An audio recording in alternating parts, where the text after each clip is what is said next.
Tout le plaisir est pour moi de vous présenter ce journal, mesdames, messieurs. À la une ce soir, résurgence du virus Ebola, couche Zaïre dans la zone de santé de Boulapé dans la province du Kasaï. Une 16e enregistrée en RDC qui a déjà causé 15 décès parmi 28 cas suspects avec un taux de létalité estimé à 57% selon un bilan provisoire. Et puis Jacquemin Chabani obtient un pacte de stabilité entre assemblée et exécutifs provinciaux. La télé initiée par le vice-premier ministre de l'Intérieur et Sécurité a permis aux parties prenantes d'adopter un certain nombre de résolutions à travers la signature d'un acte d'engagement.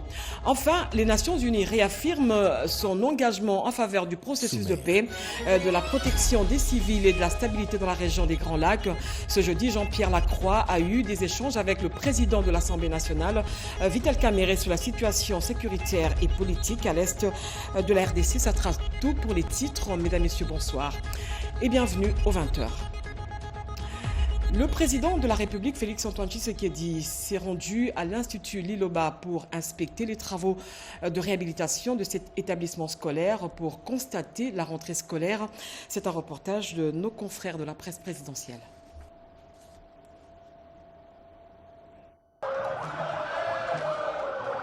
Le chef de l'État, Félix-Antoine Tshisekedi Tshilombo, a tenu lui-même à inspecter les travaux exécutés et aussi constater l'effectivité de la rentrée scolaire 2025-2026 à l'Institut Liloba.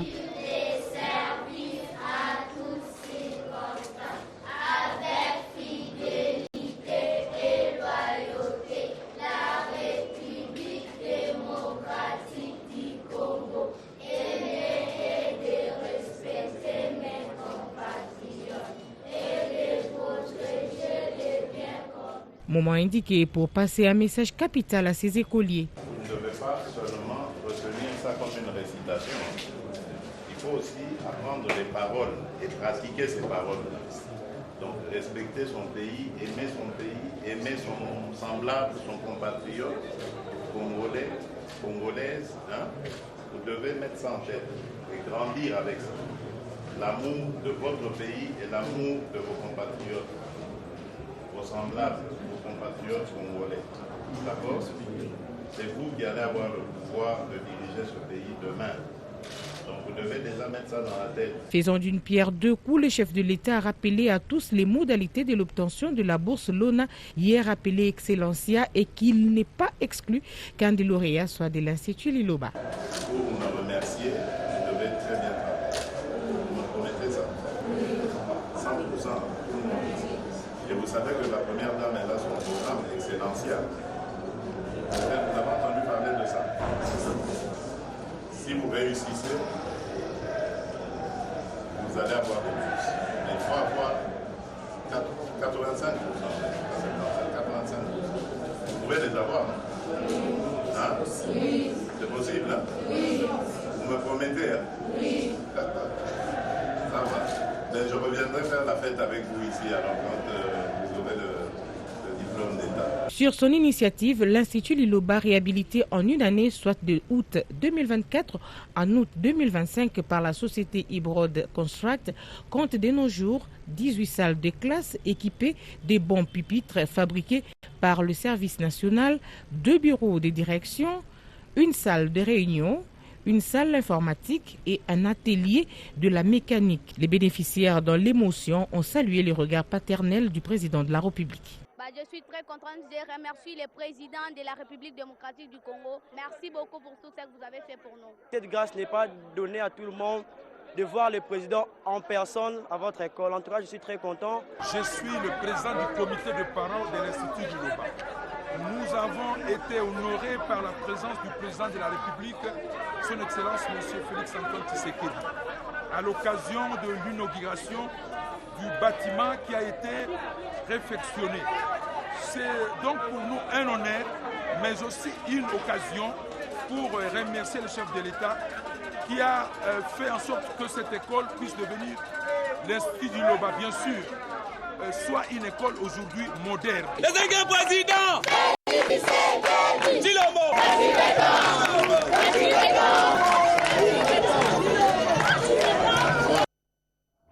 Je l'ai dit tantôt, le ministre de la Santé publique, Samuel Kamba, annonce la résurgence du virus Ebola couche Zaïre dans les zones de santé de Boulapé dans le Kasaï. 28 cas ont été détectés, dont 15 décès. La population des provinces environnantes sont appelées à respecter les règles d'hygiène pour éviter la propagation de cette épidémie qui apparaît pour la 6e fois. Un reportage de Robert Ndaïchi-Sensé. Lors d'une conférence de presse ce jeudi 4 septembre 2025, le ministre de la Santé publique, Dr Samuel Roger Kamba, a officiellement annoncé la résurgence de la maladie à virus Ebola, souche Zaïre. Dr Samuel Roger Kamba a commencé par rappeler l'historique des épidémies Ebola en République démocratique du Congo. Selon les données enregistrées à ce jour, 28 cas suspects ont été signalés, dont 15 décès dans la zone de santé de Boulapé, ce qui a conduit à une alerte rapide des autorités sanitaires. Officiellement, le ministère de la Santé publique, Hygiène et Prévoyance sociale confirme la résurgence de l'épidémie à virus Ebola dans la province du Kasaï, territoire de Mouéka, la zone de santé de Boulapé. Cette épidémie nous a été signalée le 30, c'est-à-dire samedi dernier, il y a 4 jours. Et avant cela, c'est qu'il y a une personne, une dame de 34 ans, qui s'est présentée à l'hôpital général le 20 août, avec tous les symptômes de la maladie à virus Ebola, c'est-à-dire une fièvre hémorragique. La personne présentait de la diarrhée avec du sang, la personne présentait des vomissements sanguinolents et après, quelques heures après son arrivée, elle a présenté des vomissements, enfin plutôt du sang au niveau de la bouche et du sang au niveau du nez. Elle est morte très rapidement. Malheureusement, 4 jours plus tard, c'est-à-dire le 24, l'infirmière qui s'en est occupée, ainsi que le laborantin qui a pris les échantillons, a présenté les mêmes symptômes. Le patron de la santé a également précisé que des équipes de surveillance épidémiologique sont à pied d'œuvre et déployées dans la zone touchée pour identifier et isoler les cas suspects.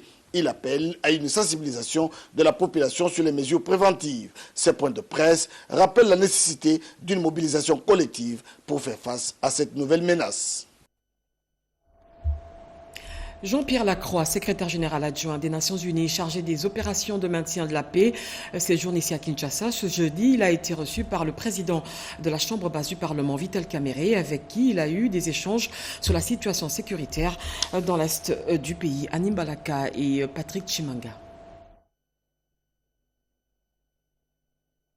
En mission officielle en République démocratique du Congo, le secrétaire général adjoint des Nations Unies chargé des opérations de maintien de la paix, Jean-Pierre Lacroix, a échangé le jeudi 4 septembre 2025 avec le président de l'Assemblée nationale, le professeur Vital Kamerhe, accompagné des membres du bureau et du représentant de la Commission Relations extérieures, Défense et Sécurité et celui de la Commission Droits de l'Homme. La rencontre a porté principalement sur le processus de paix en cours en RDC et sur l'accompagnement des Nations Unies au processus de Washington et de Doha.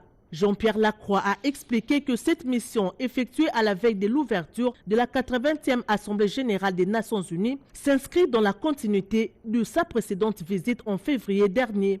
Elle vise à réaffirmer l'engagement constant de l'ONU en faveur de la paix et de la protection des civils dans la perspective d'une paix et une stabilité durable en RDC et dans la région des Grands Lacs. Les diplomates onusiens ont salué l'engagement conjoint de la RDC et du Rwanda à s'inscrire désormais dans une dynamique de paix à travers le processus de Washington. Il a réitéré le soutien total des Nations Unies à ces processus ainsi qu'à celui des Doha, tout en appelant à un dialogue interne inclusif en RDC afin de garantir un retour effectif et définitif de la paix. Il a également annoncé que cet engagement sera officiellement réaffirmé lors de la 80e Assemblée générale de l'ONU prévue du 9 au 23 septembre à New York. Jean-Pierre Lacroix a par ailleurs exprimé la volonté de l'ONU de maintenir sa présence dans les zones sous occupation en étroite collaboration avec le gouvernement congolais afin de protéger les civils et de lutter contre les graves violations des droits humains dont les populations sont victimes. Pour sa part, le président de l'Assemblée nationale, Vital Kamerhe, s'est dit satisfait du soutien de l'ONU et de l'attention particulière qu'elle accorde à la question de la paix en République démocratique du Congo depuis plusieurs décennies à travers sa mission de maintien de la paix et les nombreuses résolutions du Conseil de sécurité condamnant les atteintes répétées à l'intégrité territoriale du pays. Dans quelques jours, les sénateurs vont reprendre le chemin de l'hémicycle. Pour ce faire, le président du Sénat, Jean-Michel Samaloukonde, a présidé une réunion préparatoire avec les membres du bureau pour passer en revue toutes les questions administratives liées à la bonne tenue de cette session parlementaire, nous dit Janine Kalenga et Julien Piana. Consacrée exclusivement à la préparation de la rentrée parlementaire du 15 septembre prochain, la réunion du bureau de la Chambre haute du Parlement du mardi 2 septembre 2025, présidée par le speaker de la Chambre des sages Jean-Michel Samaloukonde Kenge, a passé en revue toutes les questions administratives liées à la bonne tenue de cette rentrée parlementaire, comme le confirme la rapporteure du bureau Nefertiti Goundianza. Nous avons fait les tours des exigences qu'il y a pour que cette rentrée soit faite dans les normes. Nous avons évalué les questions administratives et techniques pour que nous puissions avoir une rentrée apaisée. Il y a eu plusieurs questions qui ont été autour de la table. Les membres du bureau de la Chambre des sages ont également passé au peigne fin les différents arriérés parlementaires qui pourront être exploités dès la rentrée parlementaire de septembre. Signalons par ailleurs que cette session parlementaire de septembre sera essentiellement budgétaire. Et en nouvelle, le président du Sénat, Jean-Michel Samaloukonde, séjourne dans le Haut-Katanga dans le cadre de ses vacances parlementaires. L'occasion sera aussi pour lui de s'enquérir de la situation socio-économique et sécuritaire de sa circonscription. Il a annoncé une série de rencontres avec les autorités provinciales tout en saluant la diplomatie du président de la République, Félix-Antoine Tshisekedi, et contribuer à la redynamisation de l'Union sacrée de la nation dans la région. La RDC attire un investissement colossal, 21 milliards de dollars américains en provenance du Qatar. Agriculture, santé, infrastructure, cybersécurité, autant des secteurs clés visés par ce partenariat stratégique, salué comme un tournant majeur dans la politique économique du pays. Chimène Dondo et Pompomba. Dans un monde en quête de relais, de croissance et de stabilité, la République démocratique du Congo s'impose de plus en plus comme une terre d'opportunités stratégiques. Un tournant décisif a été amorcé à Kinshasa où la première ministre Judith Suminwa Tuluka a reçu une délégation officielle du Qatar.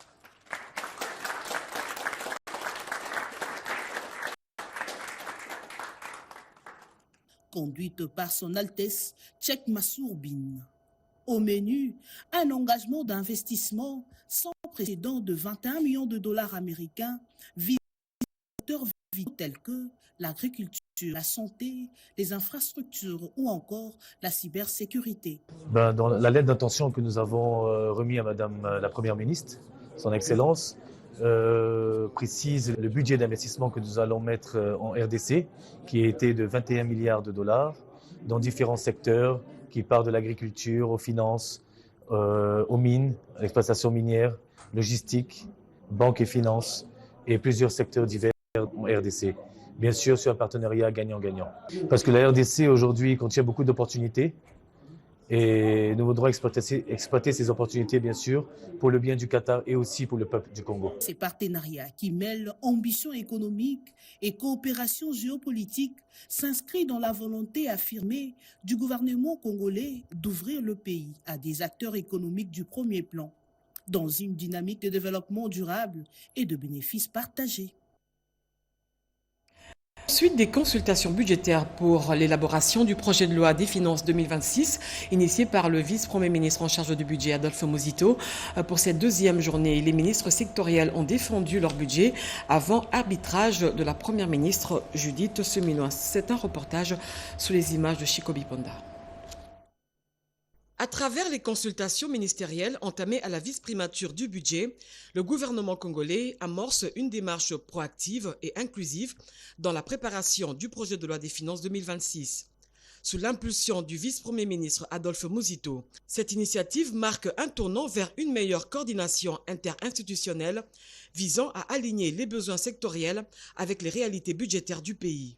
Chaque ministre de la diplomatie à la défense, en passant par la culture ou le développement rural, est venu défendre ses priorités, traduisant une volonté politique de faire du budget un outil stratégique de développement. L'écoute mutuelle entre techniciens du budget et ministères sectoriels reflète aussi un souci de rigueur et d'efficacité dans la gestion des deniers publics. C'était une réunion fructueuse.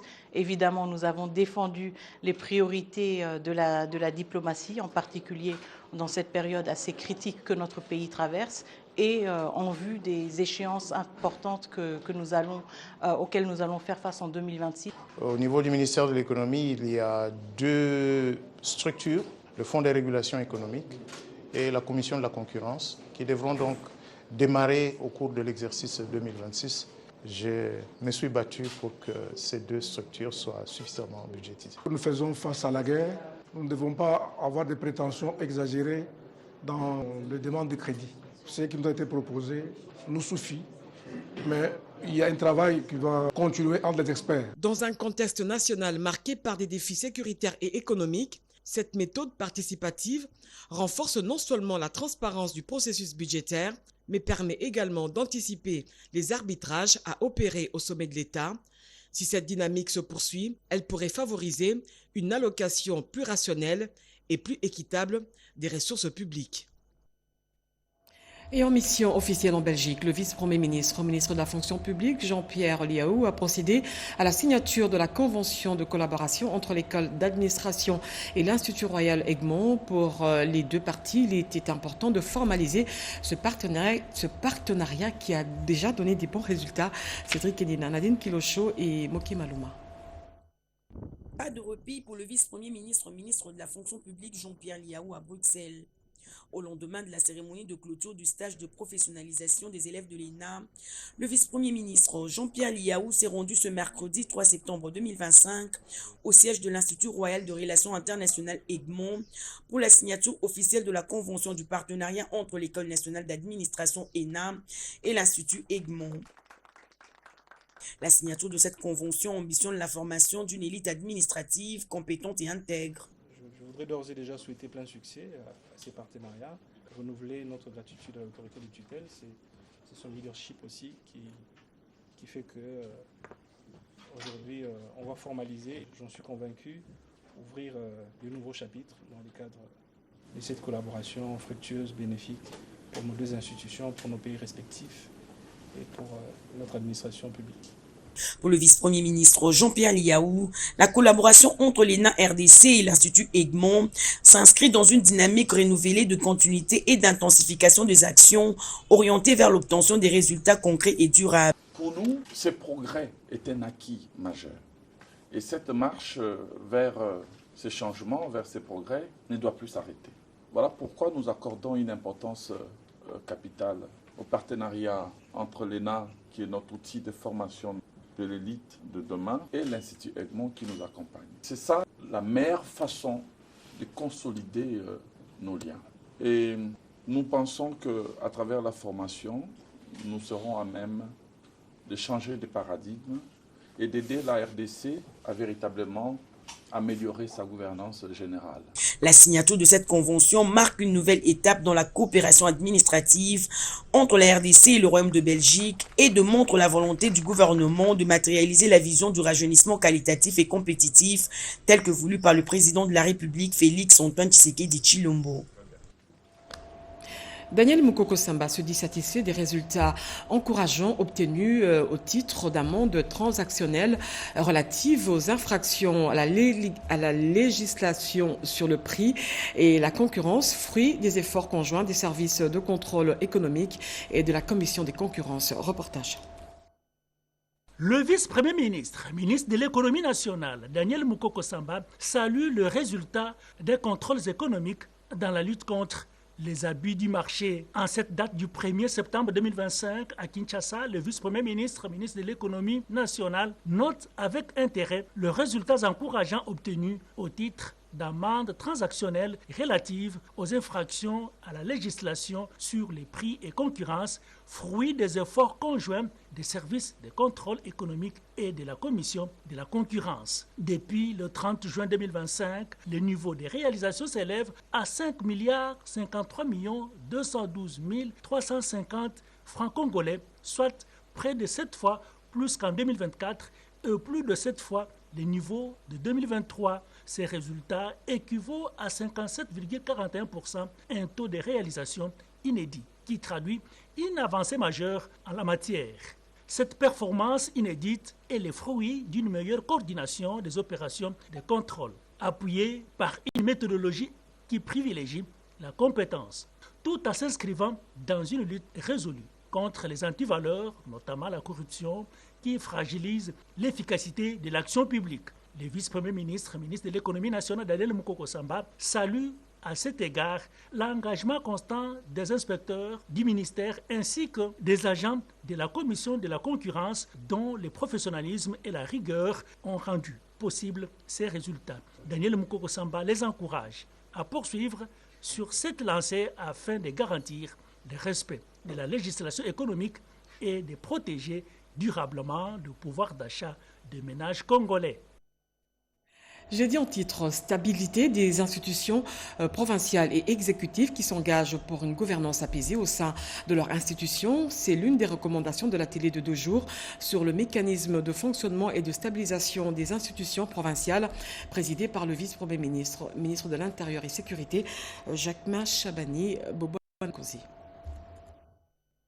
Le diagnostic a été posé sur les causes majeures de l'instabilité des institutions provinciales. Il faut maintenant donner les remèdes pour guérir ces causes à la base des différentes crises qui fragilisent le développement de provinces. Le président des assemblées provinciales, le gouverneur et vice-gouverneur, ainsi que les membres du bureau provincial s'engagent désormais à travailler dans l'harmonie pour le bien-être de la population. Souhait du président de la République, Félix-Antoine Tshisekedi Tshilombo. Très chers participants, je ne peux finir ce mot sans vous remercier aussi et vous féliciter pour votre participation active aux travaux de cet atelier.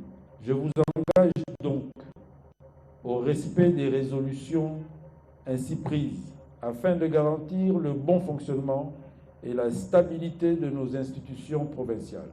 Parmi les recommandations issues de cet atelier de 2 jours, piloté par le vice-premier ministre, ministre de l'Intérieur et Sécurité, Maître Jacquemain Chabani, la mise en place d'un cadre permanent de concertation interne et institutionnelle, la résistance collective aux manipulations politiciennes et le respect des moyens de contrôle parlementaire prévus par la loi mère, mobile pour les patrons de la sécurité nationale d'appeler les parties prenantes à ses assises, au strict respect de ses engagements et de veiller à son applicabilité, de favoriser la bonne gouvernance au sein des institutions. Cet acte solennel marque un engagement historique en faveur de la stabilité des institutions provinciales, gage d'une paix durable, de cohésion sociale et de développement province. Il faut savoir pousser en droit pour arriver à comprendre les procédures de la Cour de cassation. Le premier président de cette haute cour, le professeur Élie Léon Ndomba, pense que c'est le moment de vulgariser ces arrêts qui constituent la jurisprudence source de droit. Edith Chala pour ce reportage. L'arrêt rendu dans l'affaire ministère public Constant Moutamba est un dossier pénal ordinaire. Le premier président de la Cour de cassation, le professeur Élie Léon Ndomba, a tenu au cours des échanges qu'il a eus avec les hauts magistrats à rappeler la complexité de procédure à la Cour de cassation pour que n'importe quel juriste s'y emploie avec témérité. Même juriste, lorsqu'on n'a jamais été à la Cour de cassation, magistrat ou avocat, on ne sait pas comment la Cour de cassation fonctionne. Les hauts magistrats eux-mêmes ont 3 mois de formation après leur nomination et 1 année d'immersion professionnelle pour maîtriser les méandres de la Cour de cassation.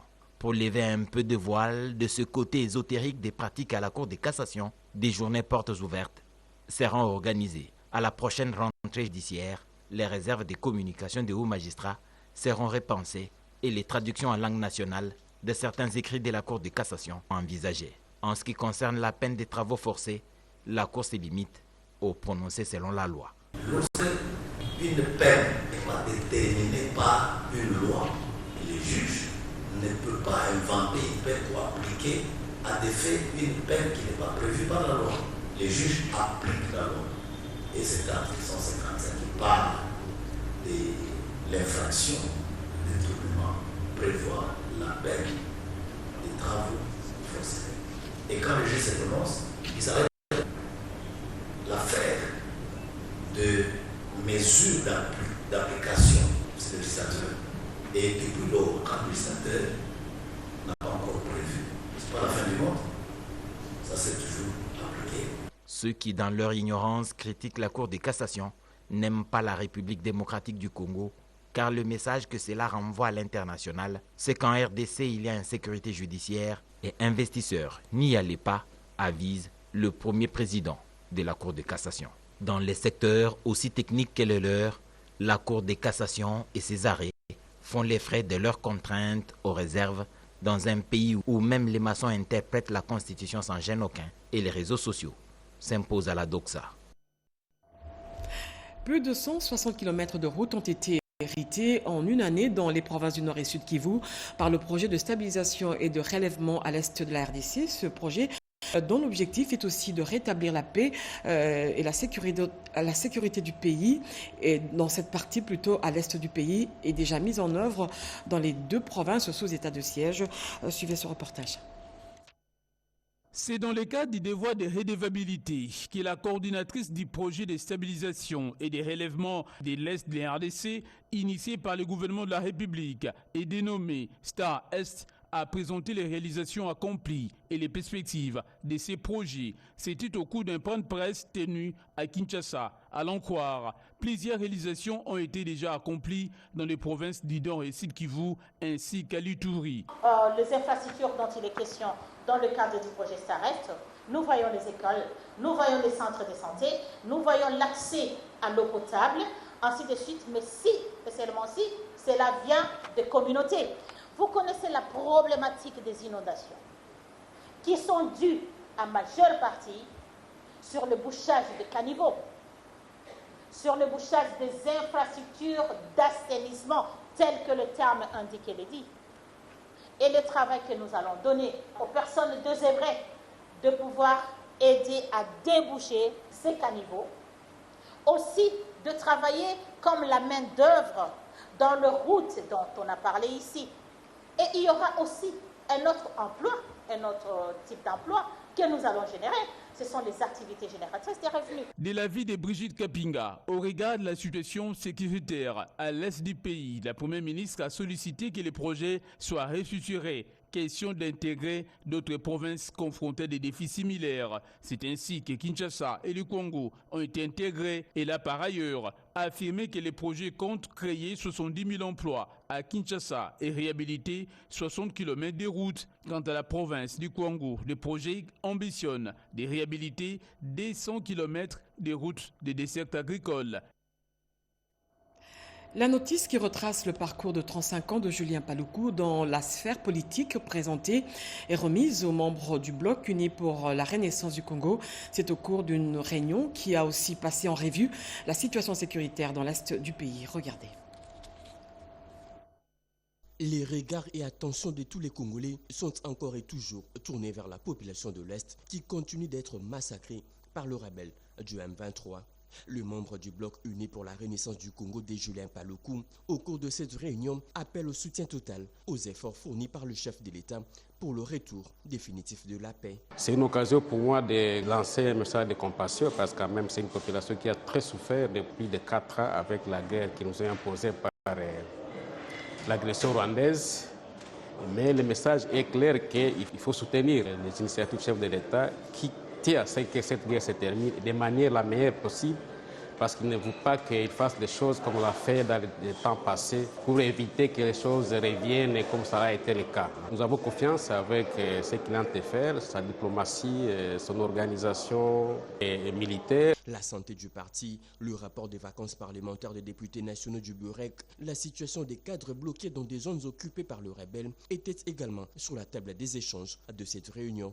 Moment favorable pour Julien Paluku de présenter et remettre officiellement à ses membres du Burek la notice qui retrace le parcours de ses 35 ans dans la sphère politique en République démocratique du Congo Un parcours caractérisé par le patriotisme, l'endurance, la persévérance, la citoyenneté, la détermination et le pragmatisme. À l'unanimité, occasion favorable pour le Burek de remercier aussi le chef de l'État Félix-Antoine Tshisekedi Tshilombo, autorité de référence de l'Union sacrée de la nation, pour avoir fait de Julien Paluku Kahonga, membre du présidium de cette plateforme politique présidentielle. Tiendra son l'initiative du président de la République, Félix Tshisekedi, une position que soutient un des membres de l'Union sacrée, André Lité. ACBA soutient également toutes les recommandations issues de du deuxième congrès national de l'Union sacrée de la nation. Reportage. Les processus de paix en République démocratique du Congo restent au centre des débats. Le chef de l'État, Félix-Antoine Tshisekedi Tshilombo, a réaffirmé que tout dialogue doit être conduit sous son autorité afin de préserver la stabilité et l'unité nationale. Position soutenue par le A1. André Lité, ACBA, a au cours d'un échange réitéré, entre autres, sa déférence au chef de l'État, en plus de l'exhorter de ne donner aucune prime au pantin de l'agresseur de la RDC depuis plus de 3 décennies.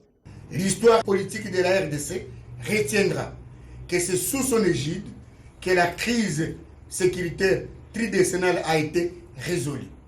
Le regroupement A1 soutient la décision du chef de l'État rejetant l'offre inopportune, nostalgique et complotiste de M. Thabo Mbeki qui vise à accorder une bouée de sauvetage à des criminels patatés à la solde de l'agresseur. Encourage le chef de l'État à veiller sans relâche à l'exécution du programme gouvernemental contenant des projets novateurs pour les biens du peuple congolais.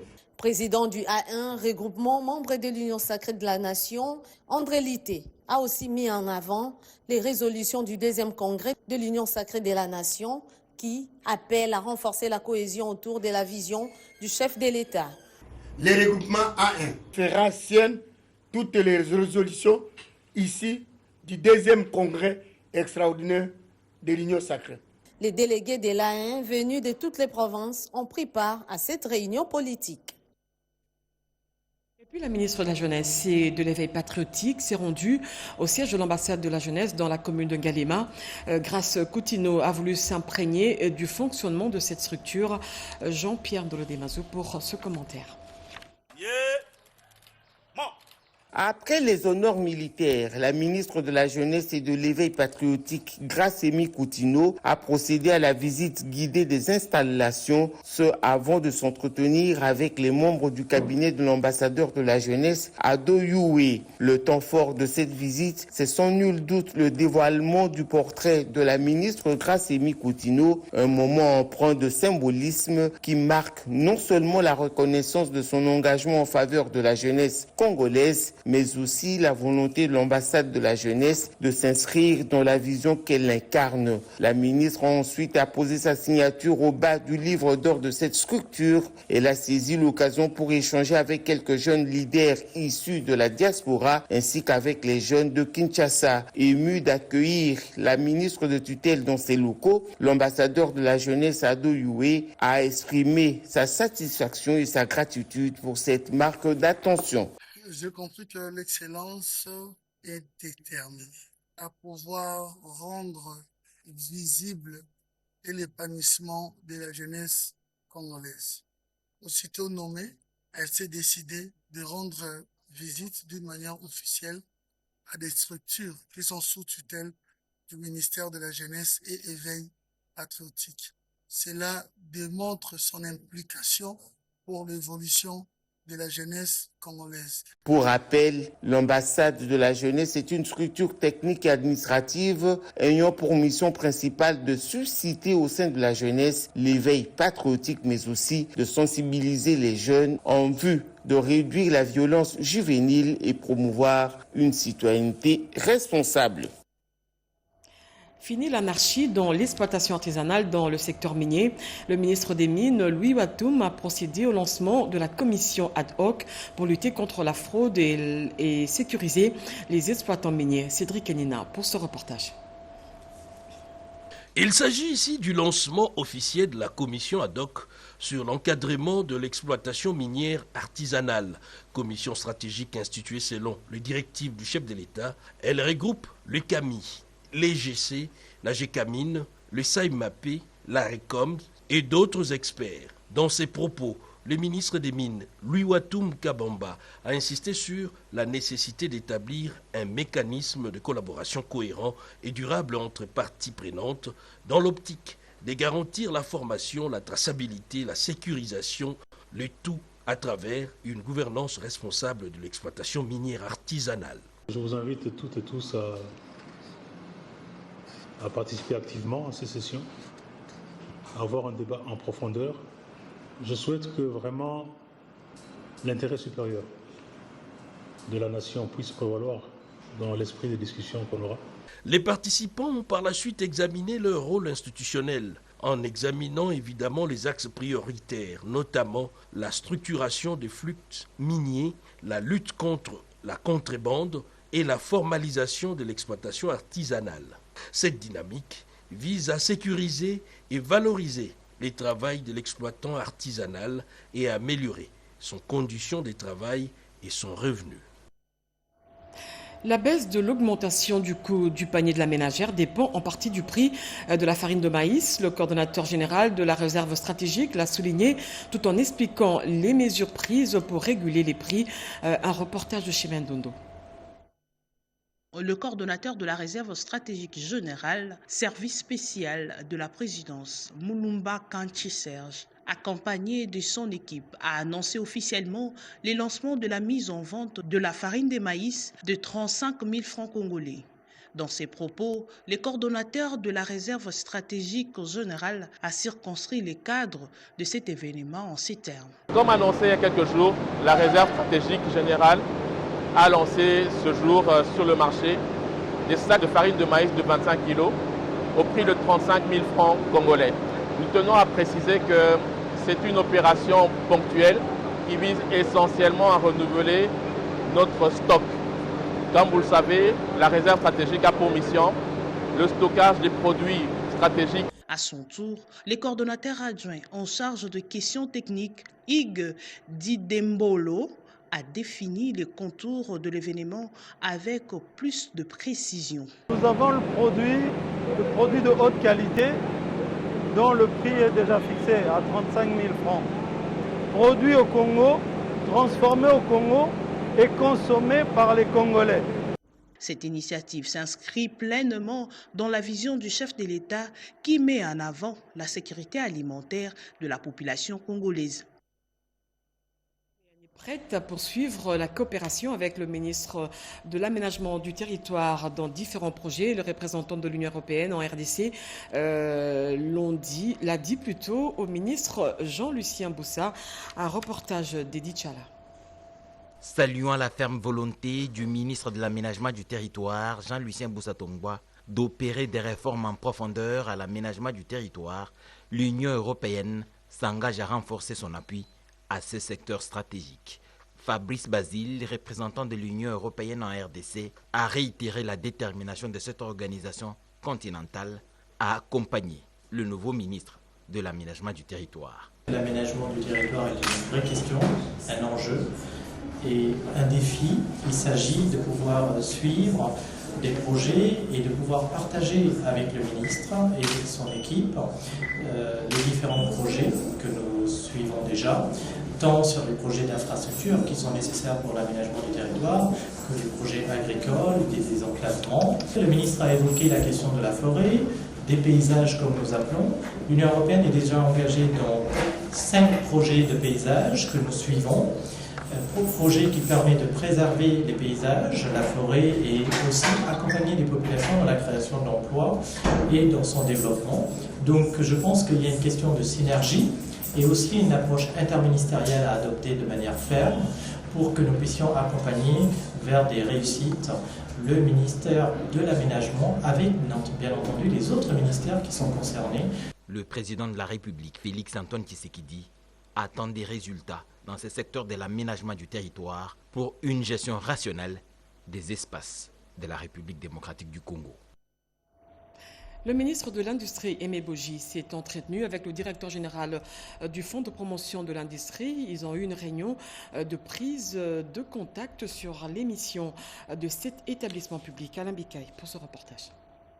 Au cœur de ces échanges, la vision du président de la République, Félix Antoine Tshisekedi, qui fait de l'industrialisation la clé de la deuxième indépendance de la RDC après celle de 1960. Dans cette optique, les FPI se doivent de soutenir la création et le financement d'unités de transformation capables de stimuler l'économie nationale. Déterminé à imprimer un nouveau rythme, le DG Hervé Claude Ntumba veut transformer les FPI à une institution moderne, performante et ouverte sur l'international. La mobilisation des financements extérieurs pour appuyer des gains d'investissement du pays figure parmi ses priorités. Le nouveau ministre de l'Industrie, Aimé Boji Sangara, de son côté, a assuré son soutien promis d'être le relais des préoccupations du FPI auprès du gouvernement, marquant ainsi une convergence de vues et l'annonce d'une collaboration étroite. Dans la foulée, les patrons du FPI s'est également entretenu avec la directrice générale de la RTNC, Sylvie Elengue Nyembo.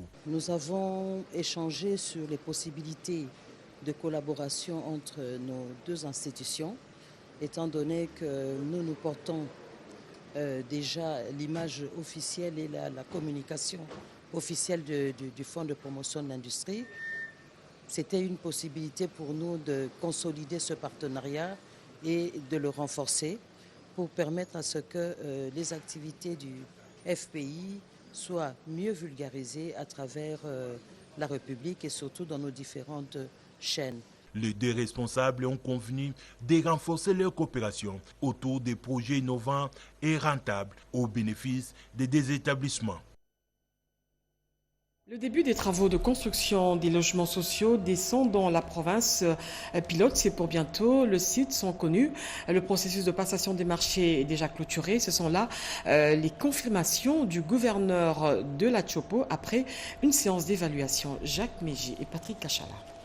Une importante séance de travail à la direction générale de l'Agence congolaise des promotions immobilières. Le directeur général de l'ACOPRIM, Mike Kaemba Mukeba, avec son équipe composée notamment du directeur général adjoint Léopold Mouyembe, d'une part, et la délégation de la province de la Chopo conduite par le gouverneur Paulin Lendongolia, d'autre part, ont évalué la mise en œuvre du projet du gouvernement de la République démocratique du Congo des constructions de logements sociaux décents. La Chopo est l'une des provinces pilotes. Conformément à la vision de son Excellence, Monsieur le Président de la République, les choses évoluent très très bien, tout est déjà fait. Je crois qu'il y avait déjà les appels d'offres, les entreprises ont soumissionné, il y a déjà l'entreprise qui a été choisie pour l'exécution de ce projet. Donc dans les jours qui viennent, je crois, ce sera le lancement officiel de Ce projet est intégralement financé par les crédits, les trésors publics. Sur le plan technique, tout est fin prêt parce que l'entreprise a déjà été sélectionnée, il y a l'adjudicateur du marché et le contrat est déjà signé et même enregistré au niveau de la RMP. La pose de la première pierre pour la construction de logements sociaux décents et équipements socio-communautaires de base est pour bientôt, à en croire le responsable de l'ACOPRIM et de la province de la Chopo. Et ce communiqué pour boucler complètement ce journal. La mutualité de Bena Kabalo, en sigle Moubeka, vous présente ses sincères félicitations à l'occasion de votre nomination à la tête du ministère des Infrastructures, Travaux publics et Reconstruction. La Moubeka profite également de remercier son Excellence Monsieur le Président de la République Félix Antoine Tshisekedi, chef de l'État, de la confiance qu'il vous accorde. Cela est un grand signe d'honneur pour notre territoire de Kabalo, qui compte une première fois l'un des dignes fils à la tête du dit ministère.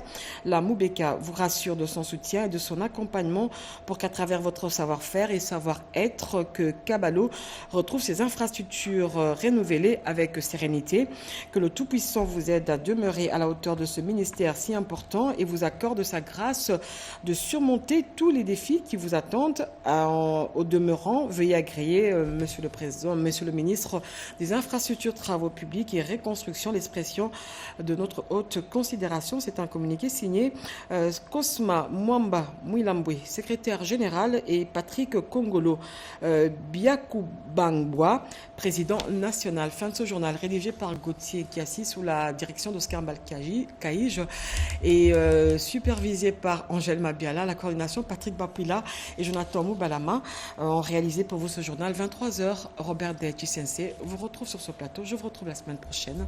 Demain 20h, Gaëtan Magalano. Au revoir.